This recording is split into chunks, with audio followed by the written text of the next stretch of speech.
Hello and welcome to the Indicator Warehouse. This is Ray Burke here with the Reality Room, and welcome to what I call Renko 101, or Renko according to Ray. Alright, what you're looking at here is I am basically comparing a Renko chart, which is up here on the top, with just a standard 5-minute chart down here right below it. Like I said in the post, I could write about it, but frankly I think a picture and or a video says much more about what Renko is really all about. One thing that Renko is really good for is it's designed to help filter out the noise. Because Renko is based solely on price and not on time, what you're going to find is that we don't run into a lot of these like little teeny tiny candlesticks like what we see right here. Now we can take a look at this right here and we can definitely see that we've got chop, but sometimes it's difficult to spot the chop. Like in this case right here, we can clearly see some chop right here in this region right here. And down here on the 5-minute chart, we don't see it quite as well. The other thing that you're going to notice about Renko bars is they're really good at smoothing out our indicators. You see how smooth our simple moving average is right here, and this is just a 34 SMA just for demonstration purposes. Now we'll jump down here to the 5-minute chart and you can definitely see, I mean, it still looks relatively smooth, but it's a little more jagged than what we're seeing up here. Also, another thing that Renko charts can provide us is they can provide us a different entry. Let's just say that we're going to buy the bounce on a 34 simple moving average on whatever chart it's going to be. In this case, we don't get an entry here until 10:45 Mountain Standard Time. However, we come back here and maybe we've got an entry here on our 5-minute chart. However, we're going to have let's just make it simple. We'll use a 20-tick stop here, and our entry here is relatively, it's the same place. However, you're going to see that our stop is much smaller. So also by providing us an earlier entry with the Renko chart, you see that we get in, we'll call it 8:42 Mountain Standard Time here, and we manage to stay in this trade the entire day. It stays away from the 34 simple moving average. So you can see where it may help provide you with a smaller stop, say here as opposed to down here. I mean, realistically, we could put our stop down here somewhere at 57.80 and our entry would be somewhere here at 58.60. Whereas with the 5-minute chart, our entry is at 59.40 and our stop is going to be down about 57.80 if we just use the pivot. So we do see quite often that the Renkos will help us provide better entries as well as a better stop. One of the other things that Renko does, and this of course is just my opinion, I mean, we're looking at the same time frames here. I'm going from Globex open to the close of the day on Friday, June 15th, 2012 for the Russell 2000. And, you know, I don't know about you, but I'll say this just looks a lot easier to understand. It's a lot cleaner, a lot easier to follow than what I see down here on 5-minute charts.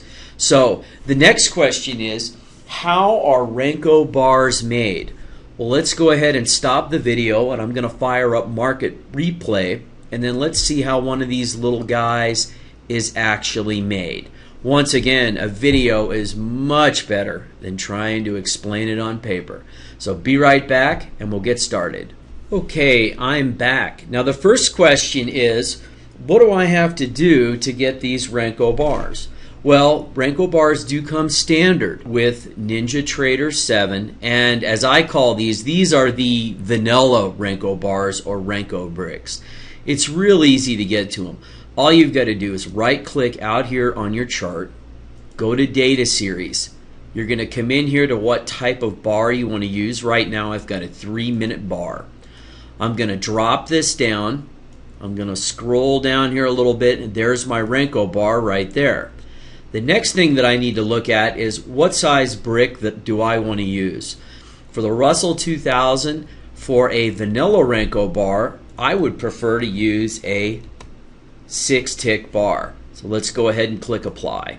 Alright, now what exactly is a 6-tick bar? Basically, a 6-tick or 6-range Renko bar is from where the bar opens, in this case 77710, it will close at 77770. So it's that simple. Alright, so now what we're going to do is I'm going to scroll this over here into the middle of the chart, and let's make these guys nice and big. The way that Renko bars work is like this. Let's use this bar right here at 6:41 Mountain Standard Time. The bar opened right here at 770.50. It rose 6 ticks, and in order for a Renko bar to be made in any direction, in this case to go up, the bar needs to close at 771.10, and it needs to immediately start and then start moving in an upward direction in order to make another bar in the same direction. Now for a downside bar, it's the same thing. Our bar opened here on our first red bar. It moved down 6 ticks. Price closed and immediately started into the downside direction. And again, for another 6 ticks down, the bar closed once again. It opens again and it moves in that direction. Now, Renko bars are not based on time. Some Renko bars may take a matter of seconds to make. Maybe this Renko bar here took 5 minutes and 27 seconds to make. It's just going to vary because once again, these bars are not based on time. So let's go ahead and let's take a few minutes and let's keep an eye on this current bar that we have right here, and let's just see how it behaves. You can see that the bar closed, it did open and it moved down. Now the bar is moving up. What you're going to notice with vanilla bars is when it moves in an upward direction, the bar is going to be green. When it moves in a downward direction, it's going to be red. So let's see how this bar works out. Right now it looks like the market has stalled a little bit here at this point. And we can see we're rising, we're green. Keep an eye on it now. Alright, we moved down, the bar closed, and then it opened here, and now we're moving down yet again. Now we may be looking at a reversal right here. Doesn't look like it. Let's see if we can find one. We'll get some retracement. Here we are. Now the bar closed and it opened, it moved down, but now it looks like the bar is moving up. Let's see if we get a reversal here on this one. As you see, as the price rises, it turns green, and now we're back to red. Let's stick around here and let's see if we get a reversal. I would like for you to see how a reversal bar is printed. Let's keep an eye on this little guy right here and see what happens. Once again, this bar closed here at 66.30 and we moved down. Okay, now the bar is closed. We moved down maybe a tick or two, but it looks like we're back up again here maybe. We're getting a green bar. Now in this case, to make a bar moving to the upside, price needed to close above 66.90. You see how the bricks are corner to corner? Now for this bar to close up, we need to close higher than 767.50. Now for this bar to close low, it needs to close below 765.70. So let's watch where this one winds up printing. Alright, we've closed higher. Let's see where this, now remember, for this bar to make a brick to the downside, we need to close below, and it did. It just closed below 766.30. Well, I hope you found this video to be helpful and informative regarding how Renko bars work. Thank you for watching my video on Ray's take on Renko and Renko 101.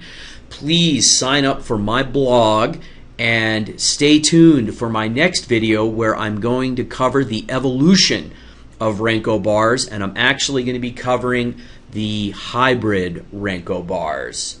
If you have any questions whatsoever, please feel free to email me at ray@realityfuturestrading.com. Thanks for watching and have a great day.